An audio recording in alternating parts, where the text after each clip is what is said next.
തിരുവനന്തപുരം നെയ്യാറ്റിൻകരയിൽ ഭർത്താവ് ഭാര്യയെ കുത്തിക്കൊലപ്പെടുത്തി. വ്ലാത്താങ്കര സ്വദേശിയായ 33-കാരി ML അൽമയാണ് കൊല്ലപ്പെട്ടത്. ഭർത്താവ് വിഷ്ണുവിനെ പോലീസ് കസ്റ്റഡിയിലെടുത്തു. സുനിൽ ഐസാക്ക് വിവരങ്ങൾ നൽകും. സുനിൽ, കുടുംബ പ്രശ്നങ്ങളാണോ കൊലപാതകത്തിൽ കലാശിച്ചത്? ദിവ്യ, നെയ്യാറ്റിൻകര വ്ലാത്താങ്കര സ്വദേശിനിയായ ML അൽമ എന്ന 33-കാരിയാണ് ഭർത്താവിന്റെ കുത്തേറ്റ് കൊല്ലപ്പെട്ടിരിക്കുന്നത്. ഇന്ന് രാവിലെ 9:30 മണിയോടുകൂടിയായിരുന്നു സംഭവം. കുടുംബ പ്രശ്നങ്ങളാണ് സംഭവത്തിന് പിന്നിലെന്നാണ് ഒരു പ്രാഥമികമായ നിഗമനം. എന്തായാലും സംഭവത്തിൽ ഭർത്താവ് വിഷ്ണുവിനെ പാറശാല പോലീസ് കസ്റ്റഡിയിലെടുത്തിട്ടുണ്ട്.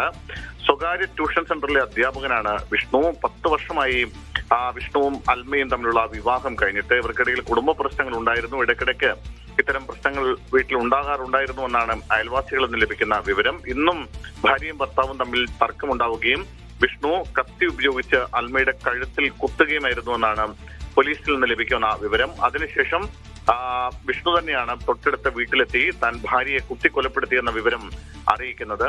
തുടർന്ന് നാട്ടുകാർ ഓടി വീട്ടിലെത്തി. ആ സമയത്ത് വീട്ടിനുള്ളിൽ മരിച്ച നിലയിൽ അൽമയെ കണ്ടെത്തുകയായിരുന്നു. തുടർന്ന് പോലീസിൽ വിവരം അറിയിച്ചു.